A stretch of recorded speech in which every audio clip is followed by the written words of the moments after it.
ரசூலுல்லாஹி ஸல்லல்லாஹு அலைஹி வஸல்லம் ஒரு ஹதீஸ சொல்றாங்க, ஒரு முஃமினுக்கு, ஒரு மனிதனுக்கு ஒரு பெரிய ஒரு அளவுக்கான தங்கம் இருக்குது. இப்ப நான் எங்களுக்கு 1 பவுன் தங்கம் இருந்தாலே பெரிய செய்தி நினைக்கிறோம். 10 பவுன் கிடைச்சது போற நினைக்கிறது, இன்னொரு 20 பவுன் இருந்தா சரி, ஒரு மலையளவு தங்கம் கிடைச்சா அட இதே மாதிரி இன்னொரு மலையளவு கிடைக்கணுமே என்பதைத்தான் மனிதர்கள் எதிர்பார்ப்பார்கள். இது நாங்களாக கற்பனை சொன்ன விஷயம் அல்ல. இது நபிகள் நாயகம் ஸல்லல்லாஹு அலைஹி வஸல்லம் சொன்னார்கள். ஒரு முஸ்லிமுக்கு ஒரு மலையளவுக்கு தங்கம் இருக்குதுன்னா 2வது ஒன்று இருக்குமான்னு யோசிப்பான். 2 இருந்தனா 3வது ஒன்று கிடைக்குமான்னு யோசிப்பான். மண்ணை தவிர ஒரு முஃமின் ஆசை தீராதுண்டா. வாய்க்குள்ள மண்ணை தான் போடணும்.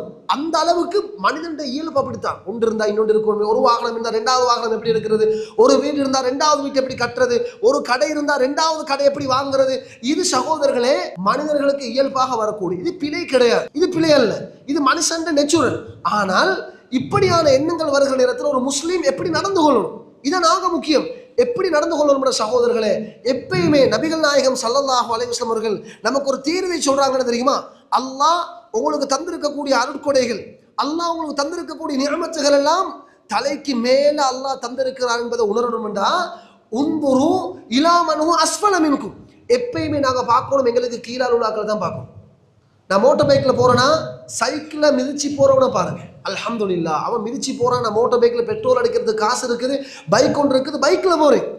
கார்ல போறவங்க பார்க்கணும், யார மோட்டார் பைக்கில் போறவனை பார்க்கணும். அவன் மழை பெய்ஞ்சா நலையுது, அவன் நலைகிறான், ஓரமாக்கி நிற்கிறான். நான் மழை பெய்தாலும் நலையாமல் வாகனத்தில் பயணிக்கிறேனே அப்படின்னு அவர் அல்ஹம்துலில்லாஹ்னு சொல்லணும். அதான் ரசூலுல்லாஹ் சொல்றாங்க, உந்துரு இலா மன் ஹுவ அஸ்ஃபல மின்கும். உங்களுக்கு கீழால் உள்ளவங்களை பார்த்துக்கோங்க. வலா தந்துரு இலா மன் ஹுவ ஃபௌகக்கும். ரசூலுல்லாஹ் பார்க்க வானான்னு சொல்றாங்க. யாரை தெரியுமா? உங்களை விட மேலுக்குள்ளவங்களை பார்க்க வேணும். மோட்டார் பைக்கில் போறவங்க, கார்ல போறவங்க பார்க்க வேணும்.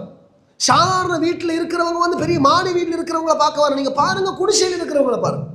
குடிசையில் இருக்கிறவங்க யாரை பார்க்கணும்? வீடே இல்லாமல் ரோடாக தங்குறாங்க பாருங்க, பேமெண்ட்ல தங்குறாங்க. இவங்களை பார்த்து நீங்க நினைக்கிறோம் அல்ஹம்துலில்லாஹ் எனக்கு குடிசையாவது அல்லாஹ் தந்திருக்கிறானே. அவனுக்கு அதுவும் இல்லை, அவன் ரோட்ல பேமெண்ட்ல தூங்கிட்டு போறான். அன்புக்குரிய சகோதரர்களை, இது யார் சொன்ன உபதேசம் தெரியுமா? எங்கள் எல்லோருக்கும் இந்த உலகத்தில் நிம்மதியாக ஹராத்துக்கு போகாமல் மன நிம்மதியோடு குடும்பத்தோடு சந்தோஷமாக வாழணும் என்றால் இருப்பதை அல்ஹம்துலில்லாஹ் என்று ஏற்றுக்கொண்டு எங்களுக்கு கீழான உள்ளவர்களை பார்த்து கொண்டு நாங்கள் போயிட்டோம் என்றால் ரசூலுல்லாஹ் சொல்றாங்க தெரியுமா? நீங்க ஒசக்குள்ளவங்களை பார்த்தீங்கன்னா நீங்க ஒரு நாளும் அல்லாஹ்வுக்கு நன்றி செலுத்த மாட்டீங்க, அல்லாஹ்வுடைய நிஅமத்துக்கு ஒரு நாளும் நன்றி செலுத்த மாட்டீங்க. கீழுள்ளவங்களை பார்த்தீங்கன்னா ஒவ்வொரு நாளும் நீங்க அல்லாஹ்வுக்கு நிஅமத்துக்கு நன்றி செலுத்திக் கொண்டே இருப்பீங்க, அல்ஹம்துலில்லாஹ்னு சொல்லுவீங்க. ஏன்? நாங்கள் கீழுள்ளவங்களை பார்க்குறோம், எங்களுக்கு வீடு இருக்குது, அவனுக்கு வீடு இல்லை, அல்ஹம்துலில்லாஹ் எங்களுக்கு அல்லாஹ் வீட்டை தந்துட்டான், எல்லா புகழும் அல்லாஹ்வுக்கே, அல்லாஹ்வுக்கு நன்றி செலுத்துறோம் என்றோம். நாங்கள் வீடு இருக்குது, ஆனால் லக்ஷரி வீடு உள்ளத்தனை பார்த்தா என்னப்பா அல்லாஹ் எங்களுக்கு என்னத்தை தந்திக்கிறான், நாங்களும் தொழுகிறோம், நாங்களும் ஓதுறோம், நாங்களும் நோம்பு பிடிக்கிறோம், நாங்களும்